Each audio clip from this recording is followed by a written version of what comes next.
If your raised bed looks lush in spring, but by midsummer it's dry, compacted, and lifeless, you're not alone. Year 2 is when many gardeners hit the wall. The soil that once seemed soft and rich turns crusty, dull, and strangely resistant to life. Compost doesn't seem to help. Mulch dries up faster, even your trusty earthworms disappear. You may be tempted to dig everything out and start over, but don't. There's a forgotten tropical ingredient that works faster, deeper, and cheaper than reloading your entire bed with new soil. It's a humble waste product from a plant used across Africa and Asia for generations, and when it's soaked and left to rot just right, it becomes a microbial powerhouse. It's not manure, it's not compost, it's the velvet bean pod, and it's about to become your secret weapon for restoring raised beds that feel utterly dead. Let's dive into exactly how this funky, fibrous pod revives dead soil, and how you can prepare and bury it to rebuild fungal life, reactivate worms, and transform your bed without tilling, replanting, or hauling in expensive amendments. Raised beds often start strong because the mix is fresh. Fluffy compost, loose structure, and loads of nutrients from manure or soil blends. But that richness quickly gets mined out. What's left behind is usually fragmented, microbially poor soil. Without living roots or complex plant residues to feed fungi, the mycorrhizal networks collapse. The result is a dusty, compacted mess that repels water and resists colonization. This is especially true for gardeners who replant annual crops like tomatoes, kale, or peppers without letting the bed rest or introducing fungal supporting material. Fungi are, honestly, the hidden engines of long-term soil health. They knit the soil into these stable aggregates, shuttle nutrients through their underground threads, and work symbiotically with plant roots to help reduce stress. But, they don't rebuild themselves from compost alone. They actually need woody, tough, semi-decayed materials, exactly the kind of matter you find in tropical legume pods like Mucuna pruriens or velvet bean. Mucuna pruriens is a vigorous, nitrogen-fixing vine used a lot in tropical cover cropping. But here's the thing, what's often thrown away, the pod husks, may be the most valuable part for gardeners. These thick, fibrous pods rot really slowly and get colonized by naturally occurring fungal spores in the environment. When soaked and left to ferment, their surface becomes a breeding ground for fungal hyphae and bacterial biofilms. And this is, honestly, exactly what tired, compacted raised beds are missing.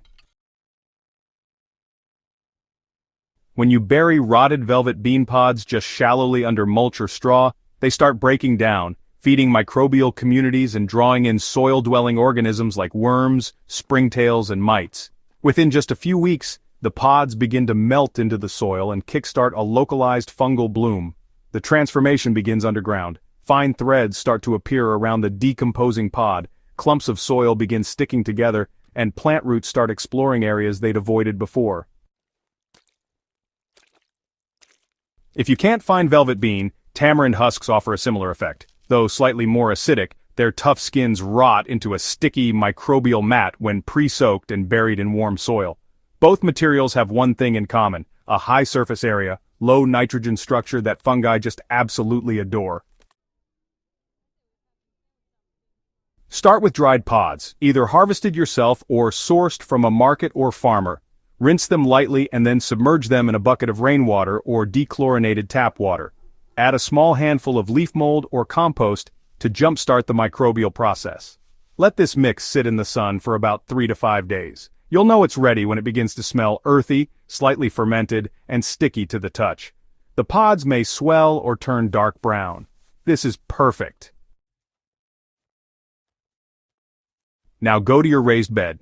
Pull back the mulch layer and dig small micro trenches about 6 to 8 inches deep between your plant rows, or where nothing is growing. Lay the soaked, half-rotted pods into these trenches, then cover them with a thin layer of soil, followed by your mulch. If your bed is completely bare, lay the pods in a checkerboard or diagonal pattern, and cover as if you were planting root vegetables. Water well once, then leave them alone. So, in about 10 to 14 days, you'll begin noticing the mulch breaking down faster and a richer, darker tone returning to the topsoil. If you check under the mulch, you may see fungal threads or even small mushrooms starting to pop up. Worm activity picks up next. That's your raised bed waking up again, without digging, tilling, or adding more compost. Compost is already broken down. It's nutrient-rich but low in the hard-to-decompose carbon that fungi really love. Velvet bean pods, on the other hand, rot slowly. They act more like fungal scaffolding, giving hyphae a substrate to anchor to and gradually release carbon. This actually mimics the natural cycle found in wild ecosystems, especially tropical forests, where fallen pods, leaf litter, and woody matter feed microbes layer by layer. This method also rebuilds structure from the bottom up. As fungi return, they knit particles into crumbs.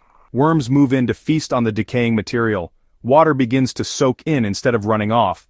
Roots find pathways through loosened aggregates. In just a few weeks, the dead bed begins acting like a living one again, without a full soil reset. If you can't find velvet bean or tamarind pods, try other tropical husks like pigeon pea, jackfruit rind, or even dried banana stem core. Just make sure the material is clean, pesticide-free, and not salty or chemically treated. Avoid green pods or anything sprayed with mold inhibitors. The key is tough, fibrous structure combined with rotability, nature's slow-release fungal buffet.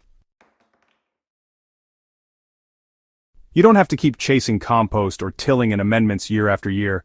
The answer might lie in the forgotten waste products of regenerative farming cultures. By feeding your soil the kind of decay it's evolved with, slow, sticky, fungal-rich pods, you invite the underground world back to life. So next time your raised bed seems dull and depleted, skip the soil delivery. Reach for a bucket of half-rotted pods, bury them gently, and let nature take it from there. If you found this guide useful, don't forget to hit that subscribe button and share this video with other gardeners who are tired of fighting dead soil. Hydrohaven is all about unlocking old wisdom for modern gardens, and this is one tip too powerful to keep to yourself.